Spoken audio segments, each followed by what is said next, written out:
PM Awas Yojana की पात्रता में हुआ बदलाव, घर पाने के लिए अब ये लोग भी कर सकेंगे आवेदन।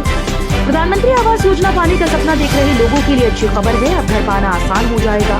केंद्र सरकार ने प्रधानमंत्री आवास योजना के तहत प्रतिमाह की जो आमदनी तय की थी उसे भी बढ़ा दिया। पहले बाइक और फ्रिज रखने वाले लोगों को इस योजना से दूर रखा गया था, लेकिन अब ये लोग भी घर पाने के लिए आवेदन कर सकते हैं। सवालों के लिए गुड न्यूज, अब हर 10 मिनट में मिलेगी ई बसेस। जिले में सिटी बस के रूप में 500 ई बसेस चलेंगी। ये बसेस 25 रूट पर 10 मिनट के अंतराल पर चलेंगी। बसेस का संचालन सकल लागत अनुबंध मोड पर होगा। इनमें 300 e buses Noida, 100 e buses greater Noida और 100 ई बसेस यमुना प्राधिकरण क्षेत्र में संचालित होंगी। वायबिलिटी गैप फंड के रूप में 224 करोड़ रुपए प्रतिवर्ष तीनों प्राधिकरण को खर्च करना होगा। 42 लाख शिक्षा मित्रों को नए साल का तोहफा, शासन से तबादले का आदेश जारी। उत्तर प्रदेश में प्राथमिक स्कूल में तैनात 1.42 लाख शिक्षा मित्रों को सरकार ने नए साल का तोहफा दिया। ये लोग मूल या समीप के स्कूल में तबादला करा सकेंगे। इसके लिए शिक्षा मित्र लंबे समय से इंतजार कर रहे थे। इसके लिए शासनादेश जारी कर दिया गया, भाड़ा तय हो गया है। डीएम की अध्यक्षता में कमेटी बनाई जाएगी। परीक्षा केंद्रों पर 50% स्टाफ होगा बाहरी। सेंटर पर लगाए जाएंगे नाइट विजन कैमरे। UP board high school intermediate परीक्षा केंद्रों में कक्ष निरीक्षकों की नियुक्ति के नियम सख्त कर दिए गए। केंद्रों पर तैनात किया जाने वाला 50% स्टाफ आंतरिक और 50% स्टाफ बाहरी स्कूल्स का होगा। कक्ष निरीक्षक ड्यूटी वाले कक्ष में पहुंचकर पहले कक्ष की अच्छी तरह से तलाशी लेंगे।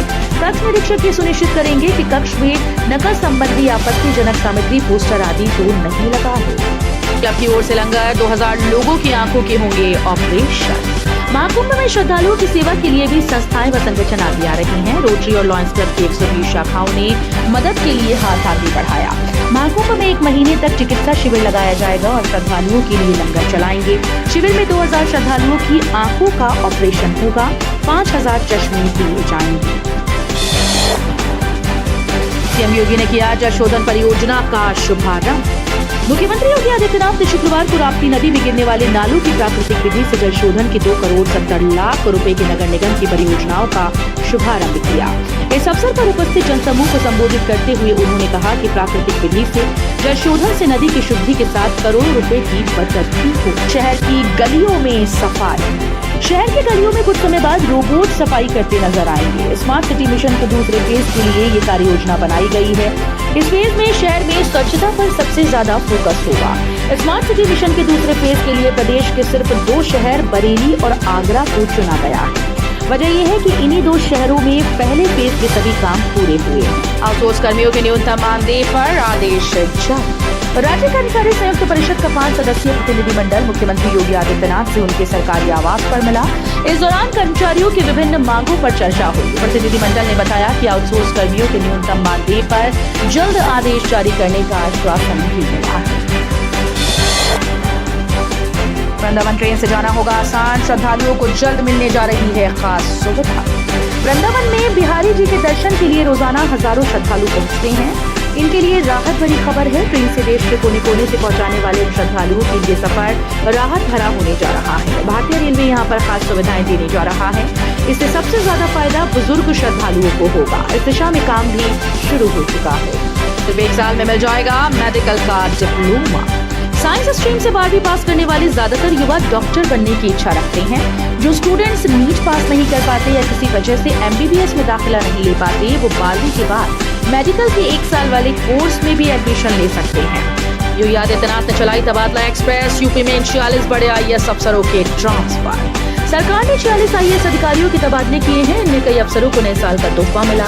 योगी आदित्यनाथ ने कुंभ के मद्देनजर बड़ी जिम्मेदारी सौंप दी। इसमें उच्च स्तरीय पदों से लेकर फील्ड स्तर तक के अधिकारी शामिल हैं। संजय प्रसाद की दोबारा से योगी आदित्यनाथ ने वापसी कर दी है। इस महीने मिलेगा आबादी भूखंड। योगी आदित्यनाथ के आदेश के बाद अंतिम सूची तैयार। जमीन अधिग्रहण से प्रभावित ढाड़ा, पतवाड़ी, थापखेड़ा और सिरसा समेत ग्रेटर नोएडा के 8 गांव के किसानों को इसी महीने में आबादी भूखंड आवंटित किए जाएंगे। ग्रेटर नोएडा प्राधिकरण ने पात्र पाए गए 825 किसानों की अंतिम सूची तैयार कर ली। इन भूखंडों का आवंटन ड्रॉ के माध्यम से किया जाएगा। यूपी की हिस्सेदारी 7.5% करने की तैयारी। योगी सरकार लाएगी नई निर्यात नीति। उत्तर प्रदेश निर्यात के मामले में पूरे देश में अपनी हिस्सेदारी 7.5% ले जाने की तैयारी में है। इसके लिए योगी सरकार अगले 5 साल के लिए नई निर्यात नीति लाने जा रही है। इसके लिए निर्यात को 5 साल में 3 लाख करोड़ रुपए से ज्यादा पहुंचाने का लक्ष्य है। इसके अलावा समुद्र तटीय वाले राज्यों के कारोबारियों के बराबर की सहूलियतें यूपी के निर्यातकों को देने की तैयारी है। उत्तर प्रदेश और बिहार की नदियों के किनारे गैस और तेल उत्पादन की संभावना है, इसकी तलाश की जाएगी। ऑपरेशन अन्वेषण के तहत उत्तर प्रदेश के सीतापुर से इसकी शुरुआत होगी और गोंडा, बस्ती, गोरखपुर, मऊ होते हुए बलिया से भोजपुर तक सर्वे का काम किया जाएगा। सर्वे का काम करने वाली संस्था अल्फा जियो ने संबंधित जिलों के पुलिस कप्तान को पत्र भेजकर स्थानीय स्तर पर सुरक्षा मांगी है, क्योंकि छोटे विस्फोटक की मदद से खुदाई होगी और फिर सेंसर और सॉफ्टवेयर की मदद से तरंगों की जांच कर संभावना तलाशी जाएगी। 18 जिलों में शुरू होगी ड्रैगन फ्रूट की व्यावसायिक खेती, 296 किसान करेंगे शुरुआत। यूपी के 18 जिलों में ड्रैगन फ्रूट की व्यावसायिक खेती शुरू की जाएगी। विश्व बैंक सहायतित UP AGREES Uttar Pradesh agriculture growth and rural enterprises strengthening project योजना के माध्यम से उद्यान विभाग किसानों ने इसकी खेती कराएगा। इसके लिए विभाग ने 18 जिलों के 90 ग्राम पंचायतों का चयन किया, जहां इसकी व्यावसायिक खेती शुरू की जाएगी। चुने गए ग्राम पंचायतों के 1 एकड़ या उससे अधिक भूमि वाले चयनित 296 किसानों से इसकी खेती शुरू कराई जाएगी। बड़ी मेडिकल पीजी की 353 सीटें, सरकारी अस्पताल मेडिकल कॉलेजेस को मिलेंगे विशेषज्ञ डॉक्टर। उत्तर प्रदेश में बीते 1 साल में मेडिकल पीजी की 353 सीटों पर इजाफा हुआ। इसमें सर्वाधिक 56 सीट जिम्स ग्रेटर नोएडा में बढ़ी हैं, जबकि कन्नौज मेडिकल कॉलेज में 52 सीटें बढ़ी। Community medicine, microbiology, ops and gynae सहित करीब 1.5 दर्जन विधाओं में ये सीटें बढ़ी हैं। यूपी में एक और इंटरनेशनल स्टेडियम और स्पोर्ट्स सेंटर, योगी का ऐलान, इस जिले को सौगात। मुख्यमंत्री योगी आदित्यनाथ ने कहा कि प्रधानमंत्री नरेंद्र मोदी के नेतृत्व में पिछले 10 वर्षों में देश के अंदर एक नई खेल संस्कृति बनी है। उत्तर प्रदेश में राज्य सरकार भी खिलाड़ियों और खेल की गतिविधियों को लगातार प्रोत्साहित कर रही है। सरकार गोरखपुर में इंटरनेशनल स्टेडियम बनाने जा रही है। इतना ही नहीं, एक बड़ा स्पोर्ट्स सेंटर भी जल्द बनना शुरू हो जाएगा। महाकुंभ में सैकड़ों मुसलमानों का हो सकता है धर्मांतरण, बरेलवी मौलाना को सताई चिंता। ऑल इंडिया मुस्लिम जमात ने महाकुंभ मेले में साधु संतों के द्वारा दिए जा रहे धर्मांतरण पर बयान को लेकर चिंता जताई। जमात के अध्यक्ष मौलाना मुफ्ती शहाबुद्दीन रजवी बरेलवी ने इस संबंध में उत्तर प्रदेश मुख्यमंत्री योगी आदित्यनाथ को एक पत्र लिखकर मांग की है कि इस तरह के कार्यक्रमों पर प्रतिबंध लगाया जाए। पत्र में मौलाना ने लिखा कि मुझे कहीं से जानकारी प्राप्त हुई है कि प्रयागराज में महाकुंभ मेले में सैकड़ों मुसलमानों का धर्मांतरण कराया जाएगा। आपके नेतृत्व वाली यूपी सरकार ने धर्मांतरण के खिलाफ कानून पास किया है। बीजेपी नहीं चेती तो भुगतेगी। अब योगी के मंत्री संजय निषाद भड़के, आशीष पटेल का भी किया समर्थन। यूपी में भाजपा का अपने सहयोगी दलों के साथ रिश्ता लगता है ठीक नहीं चल रहा। योगी सरकार में कैबिनेट मंत्री और सहयोगी पार्टी अपना दल एस के कार्यकारी अध्यक्ष आशीष पटेल अपनी ही सरकार को लगातार चुनौती दे रही है। अपने ऊपर लगे भ्रष्टाचार के आरोपों को लेकर सूचना विभाग और यूपी पुलिस की विंग एसटीएफ पर हमले कर रही है। वाराणसी में ठंड का असर, कक्षा 8 तक के सभी स्कूल बंद। शीतलहर को देखते हुए कक्षा 8 तक के सभी विद्यालय 14 जनवरी तक बंद रहेंगे। कक्षा 9 से 12वीं तक के विद्यालय खुले रहेंगे। ये जानकारी जिला बेसिक शिक्षा अधिकारी डॉक्टर अरविंद पाठक ने दी।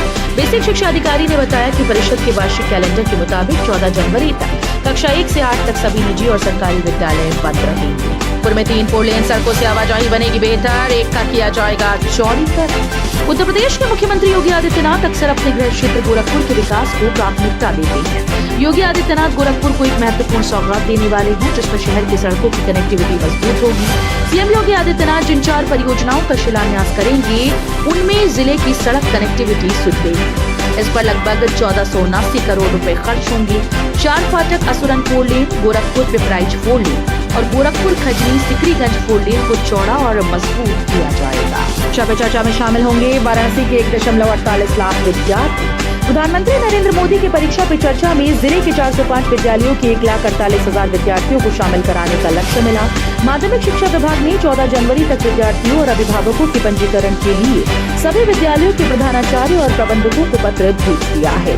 यूपी बोर्ड परीक्षा की तैयारी कर रहे विद्यार्थियों के मानसिक दबाव को कम करने के लिए प्रधानमंत्री नरेंद्र मोदी विद्यार्थियों से लाइव बात करेंगे। चारबाग से चलेगी महाकुंभ स्पेशल ट्रेन।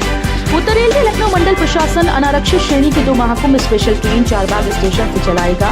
ये ट्रेन प्रयाग जंक्शन व फाफामऊ के लिए चलेगी। सीनियर डीसीएम कुलदीप तिवारी ने बताया कि train 04292 Lucknow Prayag junction Charbagh station से दोपहर 2 बजे चलकर उतरेचिया, मोहनलालगंज, बचरावा, रायबरेली, ऊंचाहार होते हुए प्रयाग शाम 7:55 पर पहुंचेगी। ये ट्रेन 12, 13, 27, 28 जनवरी, 1, 2, 10, 11, 24 व 25 फरवरी को चलाई जाएगी। बनारसी खान पान का लगेगा तड़का, कचौड़ी, जलेबी और मलाइयों का मिलेगा स्वाद। वाराणसी शहर के फ्लाईओवर और आरओबी के नीचे फूड प्लाजा और फूड कोर्ट विकसित किए जाएंगे। इसके लिए नगर निगम की ओर से सर्वे शुरू किया गया। इन फ्लाईओवरों के नीचे बनारसी खान पान का तड़का लगेगा। इसमें बनारसी कचौड़ी, जलेबी और मलइयों का स्वाद मिलेगा। फ्लाईओवर के नीचे ग्रीन फील्ड एरिया डेवलप किया जाएगा। पाथवे के किनारे बैठने के लिए बेंच, पाथवे विकसित किए जाएंगे। बदलानिया 75 जिलों में ये लोग नहीं चला सकेंगे ई रिक्शा। नए साल के शुरू होते ही उत्तर प्रदेश की योगी सरकार एक्शन में नजर आ रही है। सीएम योगी ने प्रदेश में लगातार हो रहे सड़क हादसों को लेकर बैठक की। इस बैठक का मकसद एक ही था कि प्रदेश में यातायात नियमों का सुचारू रूप से पालन हो सके और लगातार हो रही सड़क दुर्घटनाओं पर रोक लगाई जा सके। इसके साथ ही ई रिक्शा चालक को लेकर बड़ा फैसला किया गया है। प्रदेश भर के करीब 75 जिलों में अब नाबालिग ई रिक्शा चालक नहीं होंगे। अगर कोई नाबालिग ई रिक्शा संचालित करता है तो सख्त कार्रवाई की जाएगी।